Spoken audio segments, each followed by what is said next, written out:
Today was our last day in the month of February, and we were still on our topic, understanding or experiencing the wonders of praise.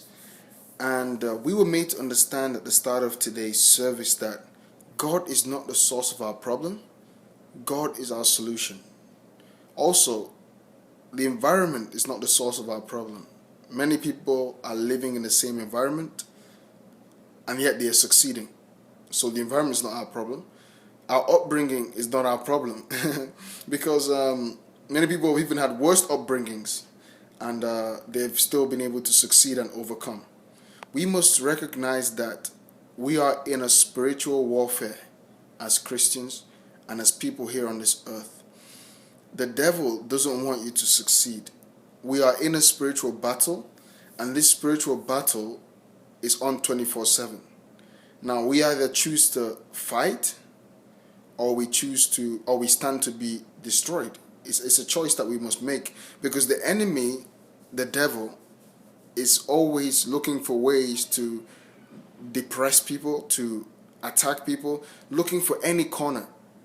It even says in the Bible that, beware of your adversary, which is your enemy, the devil. He's going around like a roaring lion, seeking who to devour. So we must resist the devil and stand strong in faith at every point in time. Now, many people don't like talking about spiritual things, but we must understand that many things we see in the physical have spiritual root, and we can't fight spiritual battles with physical weapons. This will just lead to frustration.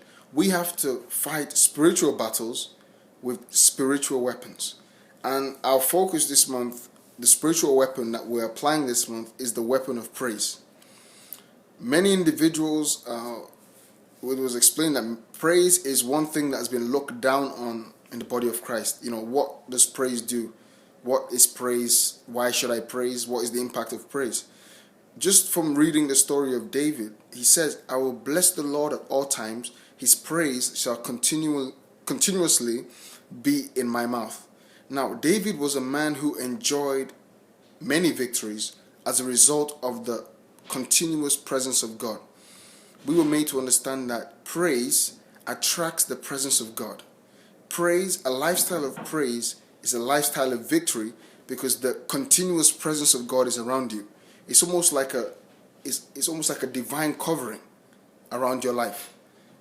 Those arrows that the enemy are shooting against you won't penetrate, because the presence of God is around you. And if God is for you, no one can be against you. You see, it makes so much sense when we go into in-depth study of praise, that when I actually engaged in some study of praise, I saw that many of the victories in the Bible, the strange miracles, were as a result of praise. Jesus feeding the 5,000, before he did it, he gave thanks for the 5 loaves and the 2 fishes. Before Lazarus was commanded to come out of the grave, Jesus gave thanks. On many different occasions, praise preceded the miracle. So I just want to use this opportunity to encourage us to live a lifestyle of praise, a continuous lifestyle of praise, because this continuous lifestyle of praise will keep the presence of God continuously around us, which will cause us to continuously win in every area of our lives. God bless you. Have a great week and a praise-filled week. Amen.